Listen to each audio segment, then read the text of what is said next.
اخته کړي دي. ما د کامران کمرشل جایداد دی. دا کمرشل جایداد خانګي تقسیم کې نیم کامران ته میلو نیم ما ته میلو دی. کامران خپل حصہ خرڅه کا او ما سره خپل حصہ شته چې پاغي کې چا خانګي تقسیم کړي دی زمونږه په 1997 کې. نو هغه مشران ژوند دي او هغه مشران شته. دا مشرانو دا تقسیم کړي. دا مو کامران نه دی کړي. هغه مشران ژوند دي. لہذا هغه مشران عدالت هم راغوښتي شي. د ای ډي سی ډي سی هم راغوښتي شي او د علاقې مشران هم راغوښتي شي چې تاسو دا تقسیم څنګه کوئ. عدنان خان چې کوم خانګي تقسیم خبره کړې وه د کامران سره، دا بالکل موږ منلی ده چې شوی دی. خو د دې دپاره لکه ده یو سوال کړی دی چې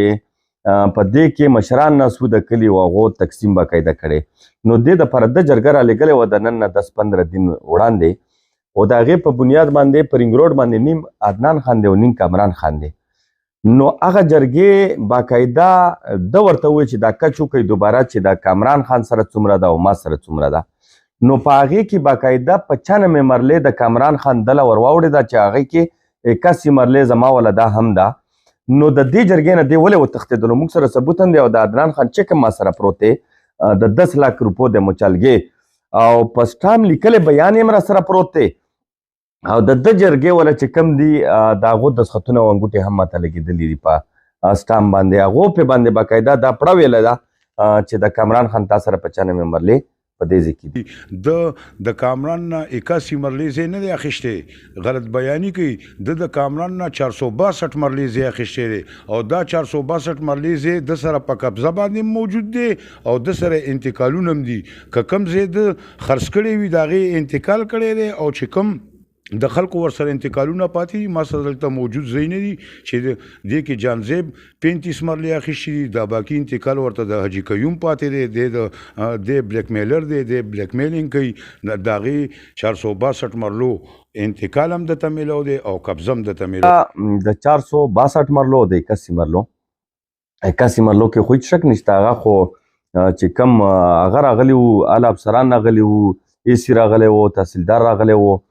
پولیس انتظامیه راغلی و. دا په د 21 مرلو پسې راغلي چې دی پرې باندې قابض دی. بل د 462 مرلو خبره چې وکړله دا د ده خبره وضع ومنو. مرلې زیاتې دي خو د 462 مرلو به وګورو چې کامران خان ماته څومره انتقال کړی او څومره مې پسې بقایا دی. که کامران خان دا انتقال ماته نه وي کړی نو کیدای شي دا هم راته بیا دې وکړي، ځکه چې پخپله یې په ځان باندې ګواهي کړې ده چې ادنا کامران خان رزاق ته 462 مرلې انتقال کړی د رینګ روډ. هغې کې که کوم ماته شوي هغه زه منم، خو چې کوم نوي شوي د کامران خان سره نوي دا به عدنانه ته ماته پوره کړي. د بیا په 2023 کې یو بله رجسټري کړې ده چې 2 نمبر د دې خلکو په ملي بګت د پټواري د تحصیلدار د ګرداور د دې میډم کومه دغه ده دا ثانیه صافي د دې په دغه باندې د کمپیوټر کې کامران پسې اوس هم عمل نه دی ختلی. د انتقالونو چې کامران کم انتقالونه کړي دي په هغه انتقالاتو باندې ما پرون په پریس کانفرنس کې ویډیو په 27/12/2023 باندې دی یو غلطه رجسټري کړې چې بوګس ده او هغه ما په عدالت کې چیلنج کړې ده. بل چې دی کومه خبره کوي د 107 مرلو په 2023 کې کومه رجسټري یا انتقال شوی دی 2023 خو څه کوي؟ لکه د پخپله ویلي دي چې د رزاق سره کیدای شي د چا انتقالات وي د ټیکسونو د وجې تېنه نه دي کړي چې ټیکسونه زیات دي. کیدای شي دغه شانتې زه په 2025 په 2030 کې د کامران خان نه د بقایا انتقال مطالبه وکړم. نو د کامران خان سره زما اوس هم ډېر انتقالات دي. دا خو 2023 څه کوي چې په 2020 او 25 او 30 کې به هم انشاءالله زه کوم. پټواري صاحب، تحصیلدار صاحب، ګرداور صاحب، دا چې څومره سرکاري عمله دا ټول میلو دي. ما نه په بوګس طریقه انتقالونه دي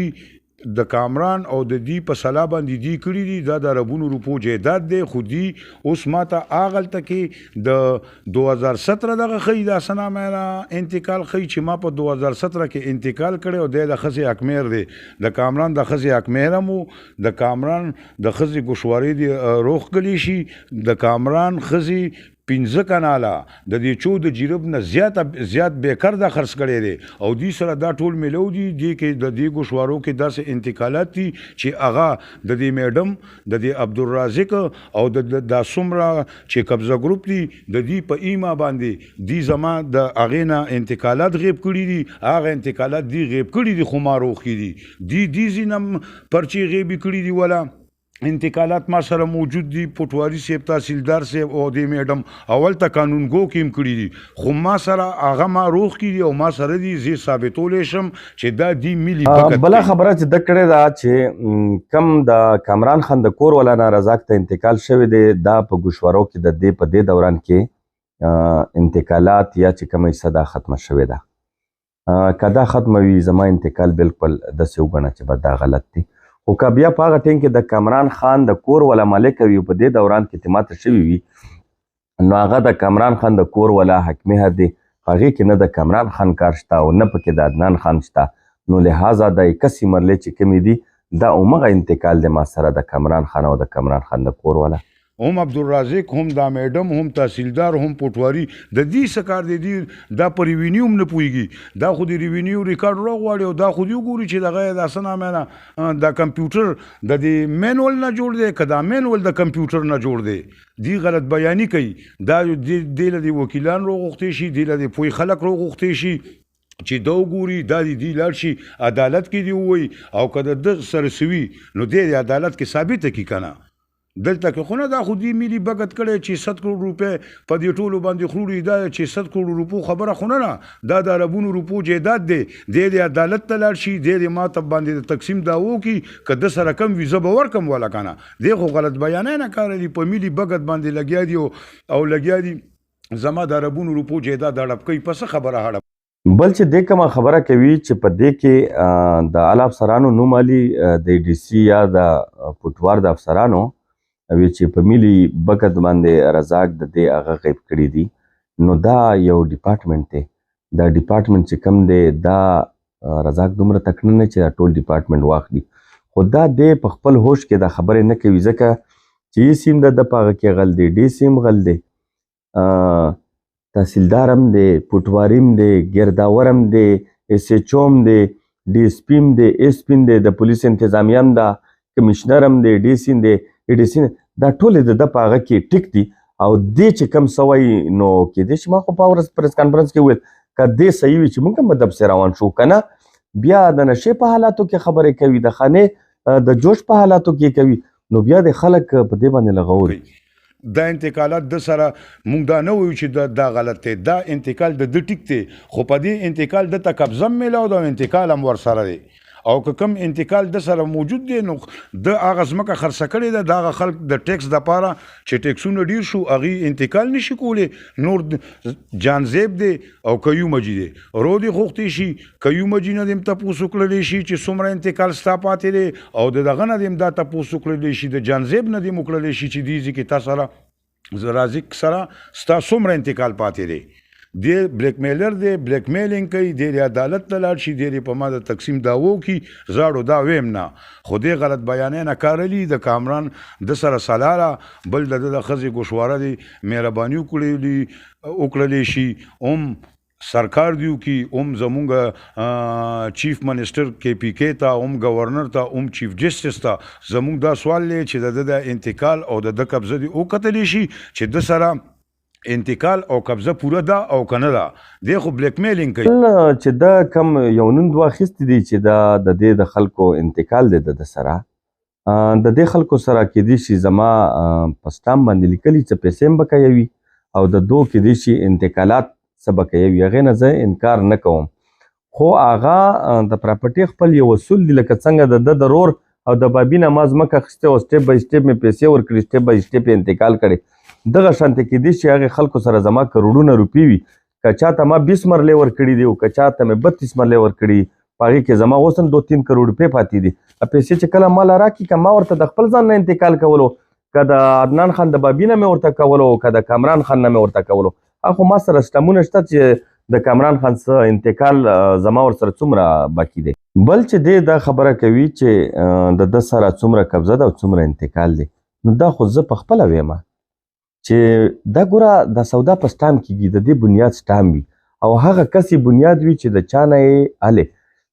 د رور او د بابي نامه اخیستې ده، هغې په خپله د تحصیلدار او د ایسي متني په مخ کې هغه اعتراف کړی چې دا ځایونه ترې نه ما اخیستي دي او د هغې په بنیاد باندې چې کومې قبضې ماته میلاو شوي دي هغه ما خرڅې کړي دي، خلکو په بلډینګونه جوړ کړي. دا خو د پراپرټۍ روزګار دی، زه به یې کومه. د یو کس نه کېدی شي زه 2000 مرلۍ واخلم، د یو بل کس نه کېدی شي زه 15 مرلۍ واخلم، چې څوک څومره خرڅوي او زما په وس کې څومره وي. نو نن هم زه همدغه خبره کوم چې کومې قبضې ماته میلاو دي هغه زما نه مه، خو چې دا کومه نه راکوي او کرۍ به دې هم ماته راکوله، زه خو دا کسې مرلو هغه کوم چې په دې کې ته څه ولا مداخله په 2011 کې او 12 کې ما ته ګوره تا د ایسیګانو کار کولو د ایسي او دغه وي د نامې مکینک او د کامران نه د خاني واخیسته هغه په ځمکه کېنولو او ته ورته په تخت ناستې، ته د کامران حالات ته وګوره، ته خپل حالات ته وګوره او په 2011 او 12 کې ته خپل حالات ته وګوره، د کامران حالات ته وګوره. په دې راشه دا مه وایه د ټولو پیشتخره کې دواړو پیشتخرو کې د تپوس وکړلی شي او سروې دې وکړلی شي او زمونږ د انتظامیه ته دا راغلی چې دا د رازق په 2011-12 کې د سیګانو کار نه کولو، دا کامران خان نو. نن عبدالرازق ځان ته خان وي او کامران ملنګ دی. را دي شي د انتظامیه د کامران د کور حالت، د کامران د بدعمله بچو حالت یو ګوري چې د کامران د بدعمله بچو د کامران عمدې رازق دي به پې ما دغه کول داسې نامې عیاشیانې کولي، په هغه عیاشیانو یې ټول جیداد هړپ کو. په 2011-12 کې یو د ایسیګانو الکتریشن مکینک و. الحمدلله زه په دې باندې فخر کوم چې ما په خپل وخت کې هر یو روزګارن کړی دی، د غریبۍ د وجې مې کړی، د مجبورۍ د وجې مې کړی، د حالاتو د وجې مې کړی. خو زه د ده نه یو دا تپوس کوم چې دې په 2007 او 8 کې بره په باړه کې د افریدیانو همسایه و، هلته به اوسېدلو او عدنان خان زموږ دپاره محترم دي ټول خلک، هلته افریدیانو دله ښه عزت ورکړی. دې په هغه ټیم کې یو پردی هغه و، نن دې د پلازې مالک دی. په 2011 یا 10 کې زما غریبي وه یا مې د ایسیګانو روزګار کولو، د ایسیګانو او د فرجونو روزګار یا درته ښیمه په دې رنګ روډ باندې ارپتیان دي، کروڑپتیان دي. دا ضرور خبره نه چې څوک د فرنیچر خبره کار کوي، څوک د موبایل کار کوي، دا به غریبانان وي چې چا خپله پلازه وي به دا به خان وي. نو یو خو د دې خبره. دویمه خبره چې ده کومه کړې چې د کامران خان بچي و هغه د شرابیانو هغه کړلو، نو په د کامران خان هم دې تور لګوي. زه د ده نه دا تپوس کوم چې دا ذمهواري د بچو دا د والدین وي، دا د مور او پلار چې کومه ذمهواري وي دا یې د هغو حق دی. نو زه د ده نه دا تپوس کوم چې د کامران خان مور او پلار څوک وو، د کامران خان څنګه تربیت شوی، د عدنان خان مور او پلار څوک وو، د هغې څنګه تربیت شوی دی، بیا د کامران خان د بچو والدین څوک دي، مور او پلار یې څوک دي. نو دا خو د په خپل خاندان باندې یو تور لګولی دی، خو هغه یو خلک چې په جوش کې به د پسې راوځي او په هوش کې نه وي، نو امید دی چې ما پې کومه خبره وکړه چې هغه خلک په هوش کې شي. خو دې بله خبره چې کم کوي هغه یو تورې ولګولو چې کم قادیاني کوي. نو زه دا یم چې د ده د لږ په کلي وطن کې خلک معلومات وکړي، کیدای شي دې قادیانۍ هم وي، ځکه چې دې شرک کوي. د الله ورکړه چې کومه ده دې د هغې مخه نیسي چې په 2011 کې عبدالرزاق د فرجونو کار کولو،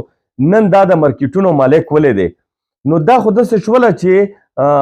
د الله د ورکړې مخه نن دې خان دی کیدای شي سبا ته نه ملنګ جوړ شي، لکه څنګه یې په خپله اعتراف وکړو چې یو ورور مې مخکې خان و او نن ملنګ دی. نو دا چا ملنګ کړلو؟ دا خو د الله ورکړه ده، موږ ته خپل قرآن او خپل چې کم زموږ دین دی ډېره ته ښودی. د کامران بچو نه، زموږ د کلي ویلیج کونسل نه، ایم پی ای نه، زموږ د جوماتونو د امامانو نه دا تپوس وکړلی شي چې کامران دې سړي غرق او ډوب کو که نه کو. او بله خبره د دې سره چې کومه ده چې دې دا خبره بار بار کوي چې د عدنان خان بچي و هغه د په نشو باندې راواړول. نو زه د عدنان خان نه تپوس کوم چې ته چا په نشو باندې راړولې؟ ته په ټوله روژه کې چې خلکو به د الله هغه فرض عمل منلو، روژې به یې ساتل، تا په دې تېره روژه کې څه کول؟ د ورځې به دې څه کول؟ د شپې به دې څه کول؟ تا به چې کومې ډمې خپلې هغه ته راوستلې، اته د نشې په حالات کې راوستې، د روژې په حالات کې دې راوستې، د کوجې په حالات کې دې راوستلې. خو البته موږ ته اوس هم دا مناسبه نه ښکاري چې د ده په دې نه اهل الفاظو باندې موږ جواب وکړو. خو البته زه دا د هغه خلکو دپاره کوم چې کم په دپسې په جوش کې راپاسېدلي دي، د هایسو په نشه کې راپاسېدلي دي، د شراب د بوتل د ګوټ په نشه کې پسې راپاسېدلي دي، او کم خلک د 2 پیسو د لالچ دپاره راپاسېدلي دي، او کم خلک هغه دا غواړي چې د عدنان خان په دشمنۍ باندې ککړ شي، یا عدنان خان موږ په خپله ورسره یو کار ولرو او موږ ته یې د پلازې او د جایدادونه پاتې شي. دا د هغه خلکو دپاره زه کوم چې هغه صرف په هوش کې زما د دې انتظامیه نه، زما د دې حکومت نه دا مطالبه چې دې کې یو انکوایري وکړلی شي چې د عبدالرازق سو په 2011-12 کې، د ابراهیم په 2011-12 کې سو، او زما پلار او نیکه په 2011-12 کې. یا ما ته وګورئ د پاکستان د 2مې اسمبلی زما نیکه هغه ټیم ایم ایل ای چې د پلار ایم ایل ای نه پیژندو، زما نیکه مې وطن یم، دی د باړې دی، دی اپریدی دی، د دې کې دی زرخرید سړی دی، دی دلته کې ما سره بدماشي کوي، دی دلته کې ما سره بدماشۍ نه کارلی، دی سره پیسې دي، دی زموږ زمیندار خلک یو، موږ سره دومره پیسې نشته. ویریفیکیشن وشي چې دا قبضه ګروپ زم زما پلارو، زما ترو، زما نیکو، زما غور نیکو په 2011 نه پس د کامران په مال دی خان شوی دی. بل چې دی وایي چې زما نیکه چې کوم دی هغه ایم این ای پاتې شوی و، دا کې به هېڅ شک نه وي، ایم این ای به پاتې شوي وي، خو هر سړی په خپل عمل باندې خلاصیږي. زما د نیکه د ټر نیکه د هغې کردار به یو شانتې و، بیا هم چې د بل نیکه بل شانتې و، د پلار کردار به مې بل شانتې وي، زما به بل شانتې وي، د بچي به مې بل شانتې وي. نو موږ خو عدنان خان ستا د کردار خبره کوو، موږ خو ستا نیکه چې کوم دی فقیر خان، هغه ټول خلک وایي چې یو ملنګ او ښه سړی و. همدغه شانتې ستا نیکه چې کوم ایم این ای تېر شوی دی هغه بالکل موږ ایم این ای تسلیموو. خو لکه ته د خپل ځان خبره وکړه، موږ ستا نه تپوس کوو چې ته کومه بلا یې، ته د خپلې خبرې چې کوې د خپل ذات دپاره چې کم خلک استعمالوي، په دې باندې تا سوچ کړی دی چې دا زه څه ویمه. خو البته وی چې د یو کلي هغه نه پیژنې، نو د بل کلي د هغه سره به یې انډیوالي وي، هغه الفاظ زه نه علمه. خو د دې مقصد دا دی چې ته څنګه په خپله همغه شانتې خلک په تا پسې روان دي، هغه خلک دې سره په ځان پسې روان کړي. کنې ته ماته په ویډیو کې یا پریکټیکلي ته ماته د پیشتخرې سربند هغه نامي ګرامي معزز خلک ووایه چې تا نشه یي سره په څنګ کې صرف ناست وي.